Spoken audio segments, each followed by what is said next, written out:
Honpan was the father's name, and Big Hobpan was the mother's. The couple married in Toronto, and the parents are immigrants from Vietnam who came to Canada. They worked hard and long hours together at Magna International, an Ontario-based auto parts manufacturer. From what I've read online, they were both very hard workers. I'm not sure how much money they actually made, but they were excellent savers and saved enough to buy a house in the Scarborough neighborhood of Toronto, adjacent city to Markham. Their first child, Jennifer, was born on June 17, 1986, when Han was living in Markham. They both drive fancy automobiles and are said to have $200,000 in savings and bacon. 3 years later, in 1989, they welcomed Felix, a boy, into the world as their second child. They worked incredibly hard, as I mentioned. They worked hard, saved a lot of money, and were able to provide their family financial security, which was fantastic because they genuinely wanted to give their kids the life and possibilities that they had not received. Jennifer was pushed to start piano lessons when she was 4 years old. However, to be honest, you don't really have much of a choice when you're 4 years old. She was forced to take figure skating in addition to piano lessons at some point. This very young youngster has a very demanding schedule and is learning to play the piano and figure skate. It seems like too much for them to handle. I've seen articles that claim she used to finish her figure skating practice at 10 p.m. and then had to finish her schoolwork until midnight before going to bed. This means that for a young child, that's a lot of homework and doesn't provide them with much time to just be kids. From the time she was 4 years old, all she was required to do was work hard. All in all, she had her sights set on the 2010 Winter Olympics, but regrettably, she tore a ligament in her knee, rendering her completely unable to skate. Nonetheless, she received very high marks in elementary school and continued to face high expectations for both her music and academic performance. However, she started to struggle in high school even though she was still doing well at music. However, she was not performing well academically in high school. According to her classmates, Jennifer was a social butterfly who got along with everyone. I believe this is because of the extracurricular activities that she participated in. She was able to make friends in all of the school's groups, really. She played the flute in the senior stage band. In addition to her academic obligations, she participated in martial arts and swimming outside of the classroom. Additionally, a word has been used frequently in connection with this case. The Pan parents are frequently referred to as tiger parents, which is a term used to characterize parents that are extremely harsh with their kids. They have high expectations for them and genuinely care about their kids' accomplishments. And to be honest, I can see why people refer to them in this way based on what I've read online. This is how even Jennifer's classmates referred to them. They also mentioned that Jennifer was frequently plucked out of school by Hollywood and taken straight to extracurricular activities. Because of this pressure, Jennifer eventually started fabricating her school report cards to make it appear as though she was a straight A student, because as I mentioned earlier, she wasn't performing well academically and she didn't want her parents to know. Additionally, this story really makes me think of the Gonzalez family case, which I covered in a previous video in case you guys missed it.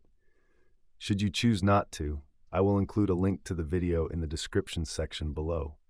However, the fact that he committed the exact same offense and that case happened in Australia simply makes me think about it so much. In any case, it occurs everywhere in the world. Jennifer ends up failing the math course entirely. Furthermore, she had actually been admitted early to Ryerson University before failing. However, they rescinded her early admission after she failed her mathematics class. I can't even begin to picture how she felt to learn that this university had canceled her entrance, either early or otherwise. Because of the immense strain she was under, she was genuinely terrified of disappointing her parents and falling short of their extremely high expectations. It is really tragic that she began self-harming as a result of all this pressure. The pressure she felt from those who should be the closest to her, as well as the fact that she felt compelled to do it as a release, all contributed to her feelings of overwhelm. Furthermore, She was such a young child that I totally understand why she felt compelled to falsify her scores. Now, Jennifer, this is really only the beginning of the lies about her grades. Her network of falsehoods essentially began when she rose to prominence and had her university entrance denied. From this point on, it really began to snowball. She kept the news of her university admissions cancellation from her parents. She even continued by telling them that she had been awarded a scholarship to the University of Toronto's pharmacy department. She even went to the extent of fabricating a paper to convince her parents that, while they believed she was enrolled in college, she had won a $3,000 scholarship. In reality, she made her living as a piano instructor in addition to working at a restaurant. She would also falsify textbooks to give the impression that she was enrolled in college during this time. It's really absurd that she was able to maintain this pretense of attending university the entire time. She would even show her parents this as proof that she was attending college.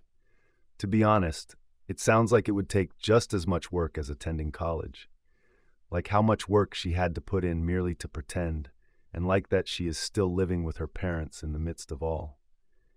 Therefore, I think it's actually pretty amazing that she was able to trick them at some point.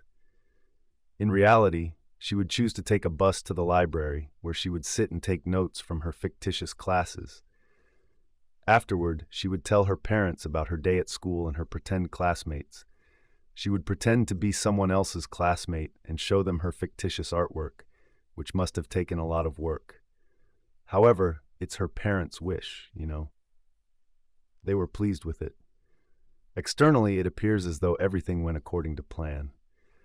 Jennifer appeared to be pursuing pharmacology, attending to a varsity school, and earning excellent scores. And it was all they could have asked for. Additionally, Felix, their son, studied mechanical engineering at a prominent university. And the reason Han was so happy was that he had this hope that his son Felix would create the same vehicles that he assisted in designing, or that Han assisted in assembling at the auto parts company that resembled Magna. By now, Jennifer is a college student. Even though she is an adult, it is clear that she still lives with her parents, and they are still very strict. Because they still have a lot of power over Jennifer, she would sometimes have to seek for permission to go and remain close to university during the week. She would then lie to them and claim to be visiting a friend named Topaz. In reality, though, she was living with Daniel Chick, her boyfriend, a man she hadn't even met in high school.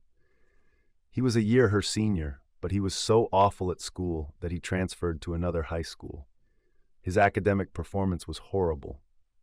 He ultimately had to transfer to a new school as a result. Compared to Jennifer, Daniel was not quite as direct.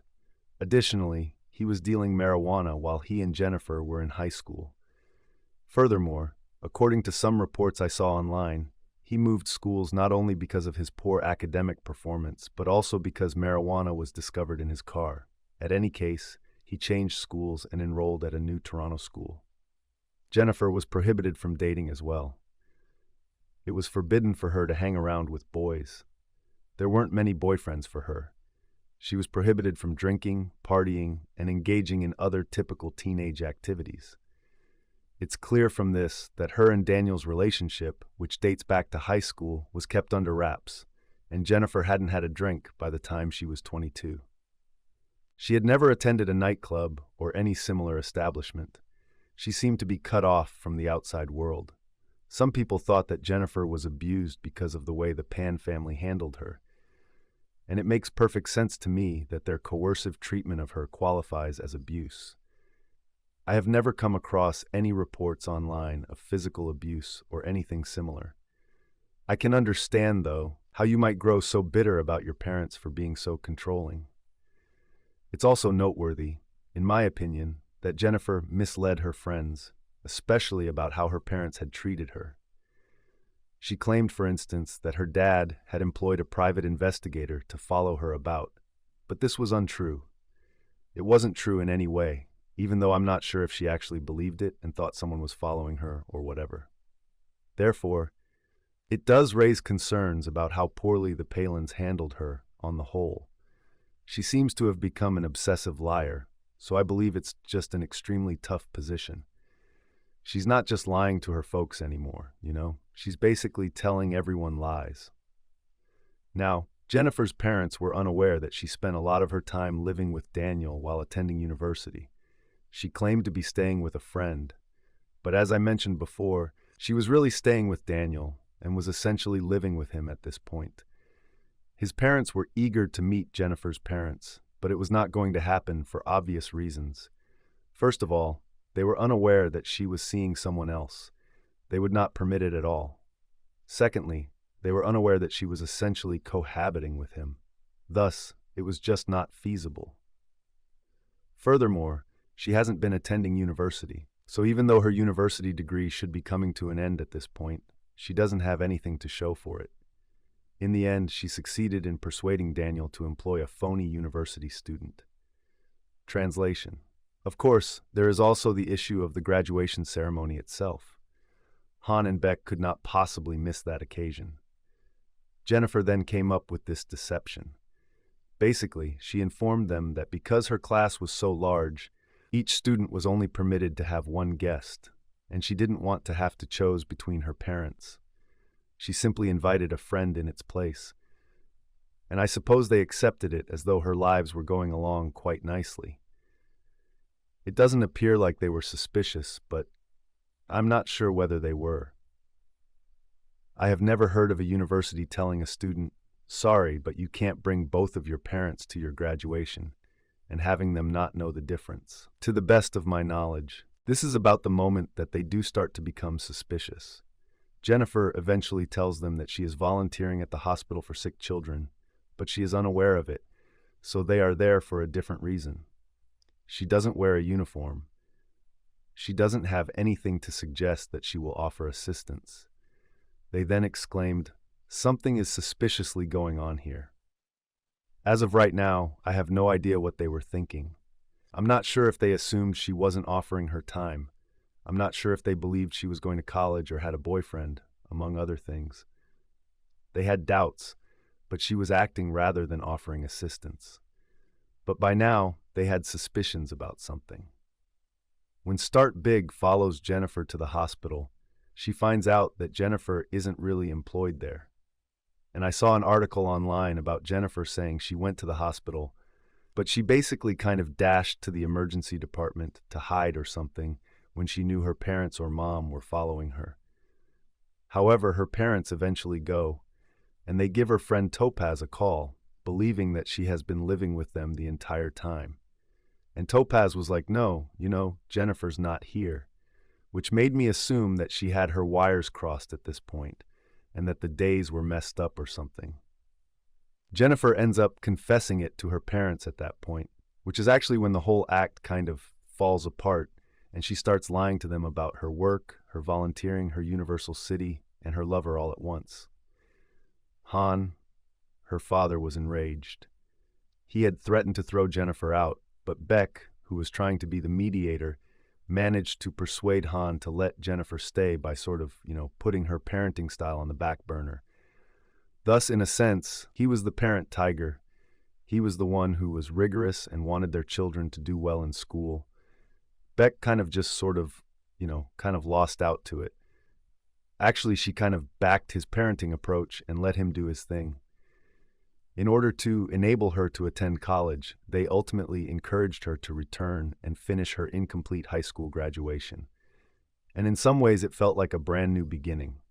But because her parents recently learned that she had lied about attending college, finishing college, having a job, or participating in volunteer work, and having a boyfriend, it's safe to say that they will be much stricter this time. They therefore refuse to let anything of that nature to pass unnoticed once more. They will therefore be much stricter. She was not permitted to leave her home or go any place other than her piano teaching job. She was also not permitted to use a computer or phone without parental supervision. Keep in mind that Jennifer is currently in her 20s. She is a grown-up. She is old enough to have graduated from high school and pursued a degree. She's old enough to have completed a degree, even if she didn't finish one. It seems absurd to me that even though she is an adult, she can't use a computer or a cell phone unless her parents are around to supervise her. Naturally, that made it extremely difficult for her to get in touch with her boyfriend, Daniel, whom she was not permitted to speak with at all. Nevertheless, once she figured out where Han had hidden her phone, she would still speak with him covertly at night. She was even caught trying to sneak out to meet Daniel after that. Her parents essentially offered her an ultimatum when she was discovered. It was either us or him. She then told them a falsehood, claiming that she would no longer be seeing him. That was simply another lie, though. Thus, everything just keeps getting bigger and bigger. And as you can probably understand, Daniel was really exhausted by it all. I mean, it was kind of annoying to constantly have to keep your relationship so private and to be unable to meet your girlfriend's parents. For him, it was just such an exhausting circumstance. Indeed, he did eventually enter into a new romantic connection with Christine. Jennifer was definitely upset by this. She ultimately came up with this made-up narrative as a result. She claimed to have told Daniel that she had been the victim of a gang rape before claiming to have gotten a bullet-filled letter in the mail a few days later. She also claimed that Christine, Daniel's new girlfriend, was the source of this. She further claimed to have received a second letter from Christine that essentially read, "You're a dead person walking."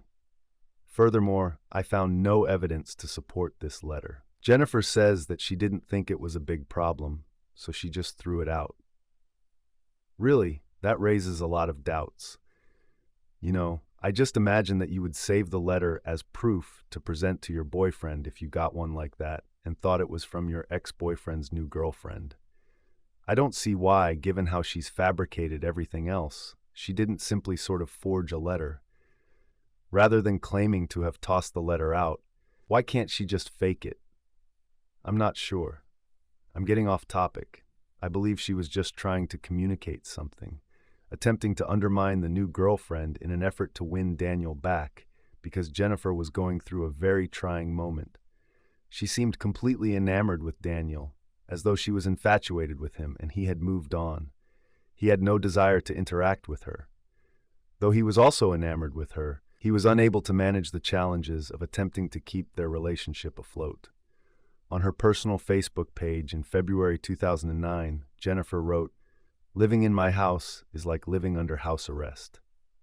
Thus, it's evident that she was going through a really trying period.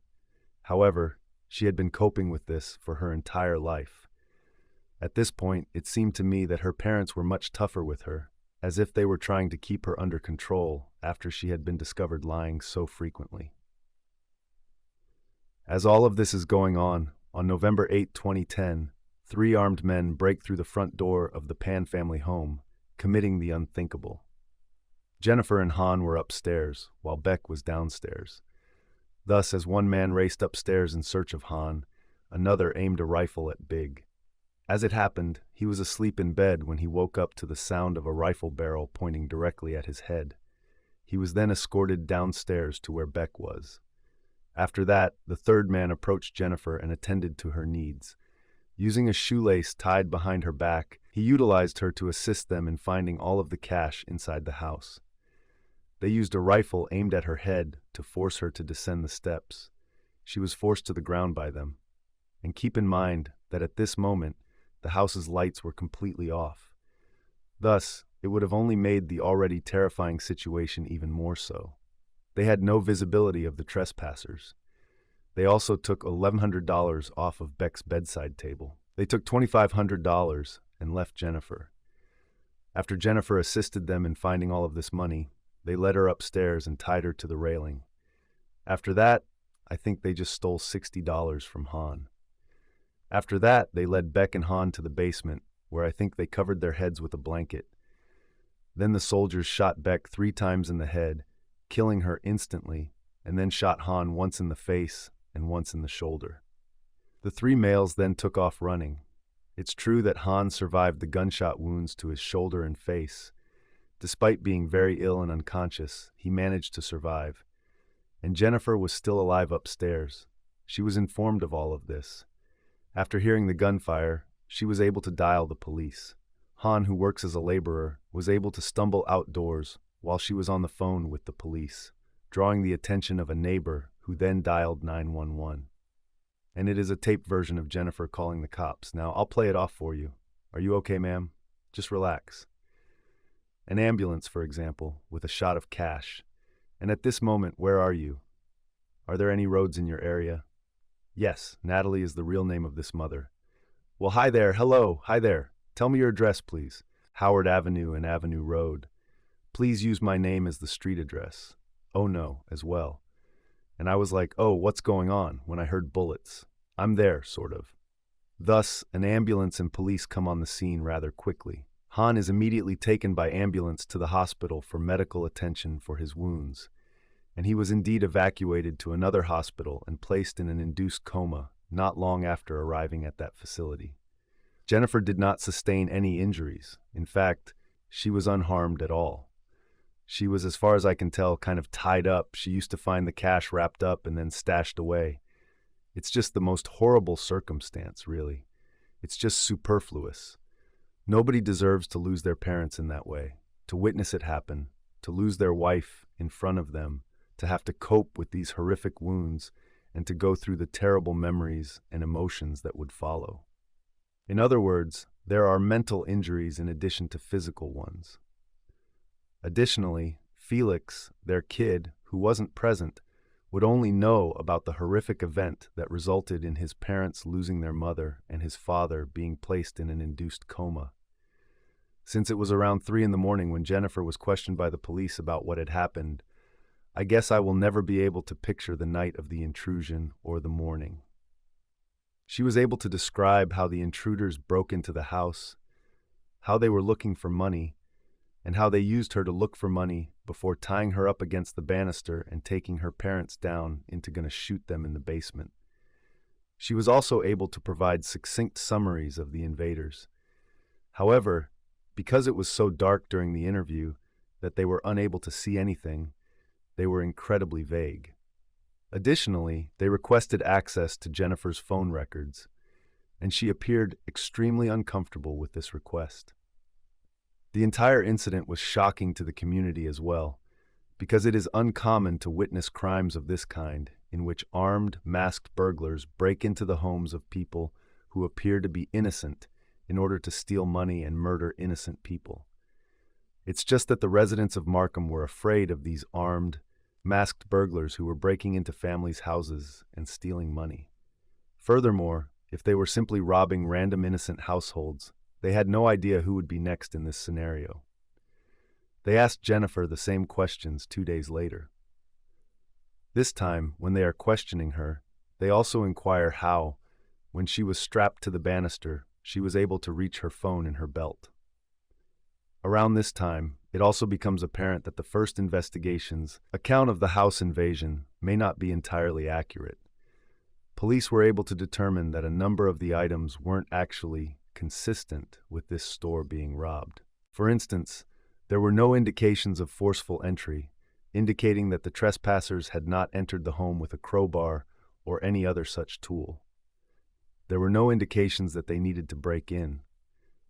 Backpacks were not brought by the intruders to carry that. They brought no handcuffs, no zip ties, nothing of the sort to confine their victims. Additionally, there were a few discrepancies, and the account Jennifer gave them about the invasion on the night it occurred, as well as the questions she answered 2 days later. For instance, she told them in her first interview that the intruders forced her to get on her hands and knees and place her head on the ground. However, she told them in her interview 2 days later that they had taken her downstairs and forced her to sit on the ground with her legs crossed. You know, it's kind of a big deal. Additionally, in a circumstance this terrible, it's easy to kind of misjudge things. Though I'm sure your mind would be spinning, there are a number of minor discrepancies that add together to give the impression that Jennifer is untrustworthy. It definitely calls into doubt her dependability, you know. The fact that the car keys were immediately at the front door raises yet another serious doubt about her account. The cops were thus kind of wondering, why they wouldn't still tar if they had come there for a heist and the car keys were right in front of them. The entire intrusion felt like it would take a lot of work, like killing someone and being charged with murder rather than just robbing nightstand of money. If that makes sense, I believe it only serves to give the impression that they stole the money from the nightstand in order to disguise the fact that they were here to murder people as robberies. The police were able to assign a surveillance squad to follow Jennifer as a result of this and their concerns about her. Additionally, an anonymous phone call that essentially identified Daniel, Jennifer's boyfriend or ex-boyfriend, as a drug dealer was purportedly received by authorities. They simply had a lot of misgivings about the entire thing. Daniel wasn't quite as forthcoming with his story as Jennifer when they brought him in for interrogation. He claimed that all he knew about Jennifer was that she was in love with him, but her father, John, was against their relationship and would not let it happen. Thus, the police are essentially gathering this narrative from him, according to which Jennifer had a genuine reason to murder her parents in order to be with Daniel. Even though John is still in an induced coma at this time, the authorities are eager to speak with him because it is clear that he witnessed the entire event and that he awakened on November 12th. Furthermore, he continues to suffer from some truly horrifying wounds. There's a shattered bone beneath his eye. His neck is scorched and fractured. They will not be able to get rid of the bullet pieces in his face. And in spite of everything that happened to him, in spite of his wounds, he is still able to remember a great deal about the night of the intrusion. So he remembered Jennifer having a hushed conversation with one of the trespassers. He also remembered her being led by the attackers throughout the house without having her hands bound. And so, he still remembers this in spite of everything that happened to him. He can still provide the police with this information. He reminds me of the Terminator. It's crazy. 10 days later, Jennifer is hauled in for additional questioning. She has now had 3 interviews. Police essentially tell her throughout this interrogation, "Look, we know you were involved in some capacity." Regarding criminals, Jennifer's not particularly good at handling pressure because she hunches over, breaks down in tears, and says, "But what happens to me to police like this is a confession," as soon as they tell her, "Look, we know you were involved." She hasn't, however, made her admission yet. Over the course of the following 4 hours, they start to really put pressure on her. They're still asking her questions, and her attempt to explain what happened is essentially akin to her grabbing at straws. Essentially, her new narrative is that she intended to take her own life. She was too afraid to kill herself, so she hired this person, whom she calls Homeboy, to come and do it. I suppose this was just her convenient escape route. She claimed that her violent relationship with her father was the reason she wanted to take her own life. However, by September, things were improving between her and her father. She therefore made the decision to end the hit on herself. However, the hitman misinterpreted her attempt to do so and believed she intended for them to kill her parents instead. I suppose. It was, after all, kind of out there. However, this is the new narrative she is following. It's obvious that the cops don't trust her account, and they probably know exactly what happened. They probably already know in their hearts that she's just hired a hitman for her parents. However, they must demonstrate the interrogation technique employed by Detective Bill Gates. Despite being lawful, this case is undoubtedly dubious and a hotly debated subject. However, he employs a tactic known as the raid technique, which is akin to high-pressure interrogation. It is practically legitimate for a law enforcement officer to lie to a suspect and tell them that they failed a polygraph test or that one of their accomplices is collaborating, and that's exactly what they did in this scenario. It has apparently led to false confessions in the past. Remember, Jennifer, that all of this is entirely made up. He's telling her, "Well, the reason I'm here today is because I'm an expert in a process known as truth verification. It is my responsibility to ascertain if all of the information provided by witnesses or reporting parties is accurate." Following this interview, Jennifer was taken into custody and charged with first-degree murder, attempted murder, and murderous conspiracy. At this point, the 3 intruders were also identified.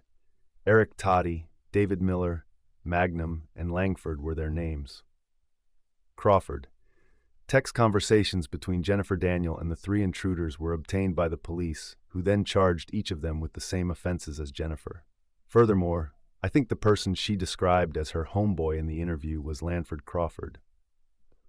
One of the most important texts that the intruders sent to Jennifer's phone stated, "I need time of completion. Consider it. It's time to play." Shortly before the invasion and killings on November 8th, another text message with the subject line VIP access was delivered. Additionally, there was CCTV evidence showing Jennifer turning on and off her bedroom light in the minutes that followed that communication. According to the cops, she is essentially telling the trespassers that the front door is unlocked for them by doing this. Now, before we continue, I believe it's necessary to give some background information on the events leading up to the invasion. Additionally, because things get a little gloomy here, you know? Jennifer reconnected with an old elementary school classmate, Andrew Montemayor, in early 2010. I'm not sure what brought them back together after all this time. Thus, Andrew ceased pursuing Jennifer. He basically began boasting to Jennifer about his past exploits, which include holding people up and robbing them at knife point. It's a fascinating thing to boast about. You know, do you want extra credit for being the biggest jerk ever? Any known individual, in my opinion, would be calling Crime Stoppers right now. But Jennifer wasn't one of them. Jennifer saw that as a chance to begin talking about her life, her hardships, how she had been abused her entire childhood, and how awful her relationship with her father had been. Andrew then said, "Oh, I actually considered killing my father one time," in response to that. Jennifer said, "Wow, that's an interesting idea. That sounds very fantastic." She began to imagine sort of how wonderful her life would be if her father were no longer around. She also tells Andrew everything. "It's tough for me to be gone without my dad in my life," she says. This in turn led Andrew to provide her with the number of his roommate, a man by the name of Ricardo Duncan, with whom Jennifer converses. In essence, he says, "I'll kill your dad for you if you give me $1,500. To begin with, that is a hefty price for a hit, in my opinion. That must be the least expensive hit ever.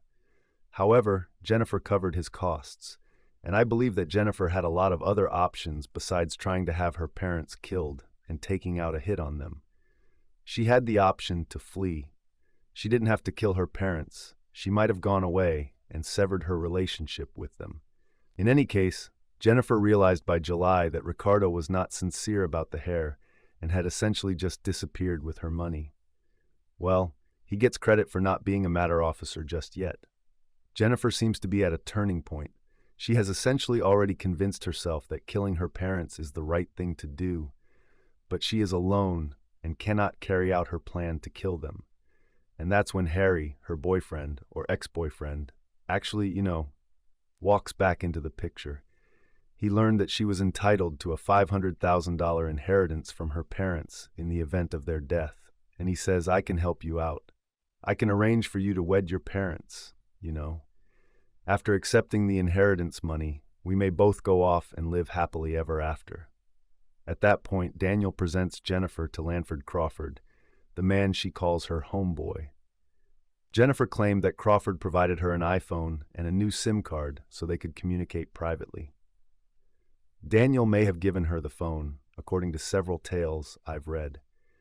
I have no idea who handed her the phone. Daniel may have received the phone from Crawford to present to Jennifer.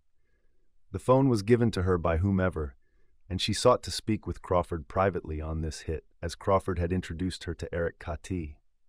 Cartier then got in touch with David Miller Magnum. Following the discovery of this material by the police, which led to the arrest of Jennifer Daniel and the three intruders, the trial started on March 19, 2004, and it lasted for about 10 months. At first, the accused all entered not guilty pleas.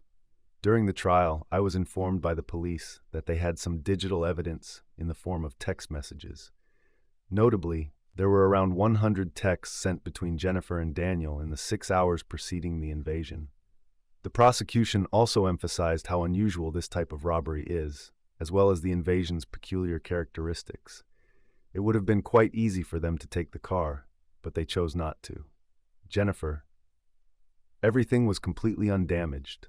Additionally, they now have her father as a witness, who claims that she was once unfettered and even had a cordial conversation with the intruders. Her police interviews were also unreliable. She had a pretty tight mouth in the first picture.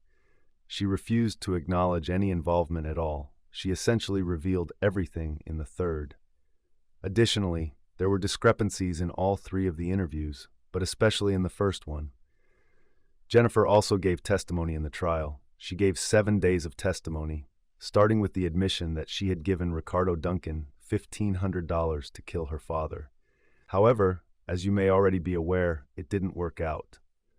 Hagar also accepted the money and had her. She also mentioned in her testimony that she had a hit on herself before canceling it.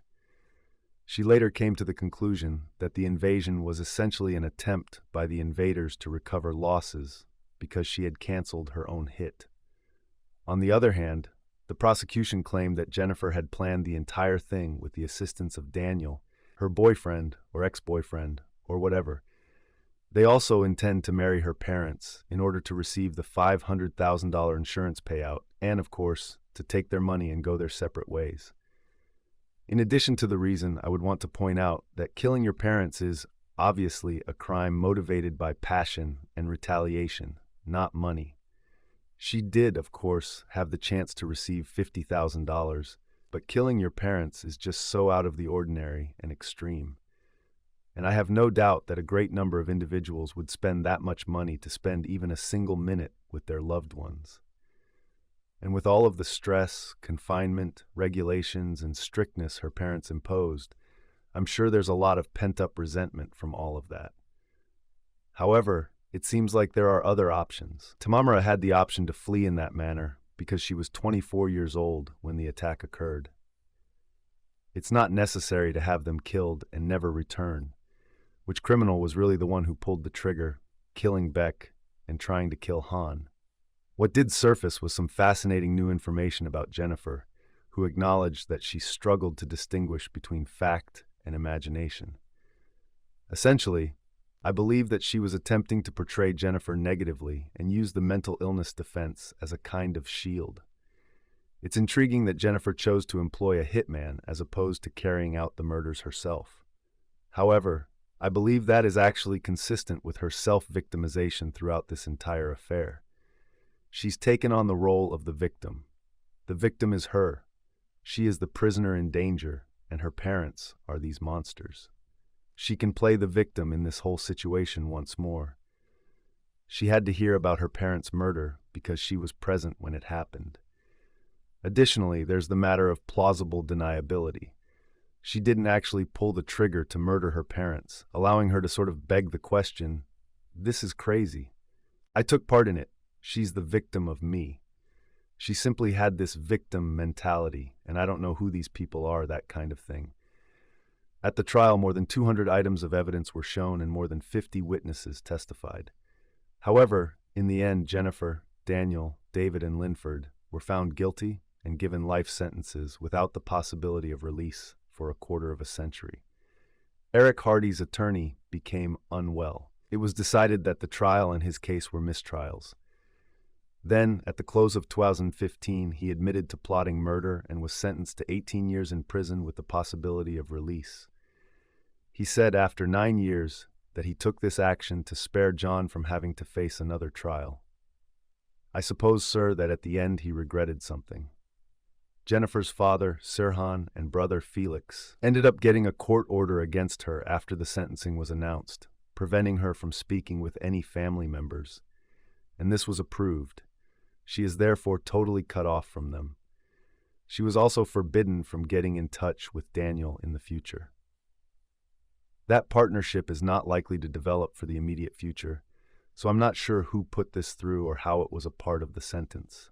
Except for Eric Corey, who passed away in his cell in 2018, Jennifer and almost everyone else are still detained at the Grand Valley Institution for Women in Ontario. The fact that Harm was unable to attend his wife Big's funeral because of the injuries he received in the attack was another extremely tragic aspect. He was unable to attend. There truly aren't enough words to express how terrible it is to lose both your past and your life. let alone be unable to attend the burial and say goodbye. Now that he has presented the victim impact statement to the court, I'm just going to read it to you to give you an idea of how he was feeling, even if you could never understand it from the outside. It merely provides you with a glimmer of what he was going through. He said, "I lost my daughter when I lost my wife. I no longer feel like I have a family, though, at the same time. Some say that I should be grateful to be alive, but I really feel like I'm dead. My daughter was harmed by me." After the incident, Jennifer considers what has happened to her family and hopes to one day change into a decent, honest person. In addition, he is no longer able to work and experiences a variety of mental health problems, including nightmares, insomnia, and anxiety attacks. In addition, he has chronic problems that hurt him every day. Furthermore, he has a very difficult time enjoying activities that he before thought of as pastimes. Furthermore, the stigma associated with the family home prevents him from selling it. He finds it extremely tough and upsetting, yet he must stay there, says Felix. Though I can't even begin to think how hard it must have been for him to process the whole thing about his sister hitting his parents. He fled to the East Coast to escape the stigma associated with the Pan family, and now suffers from depression as a result of the occurrence.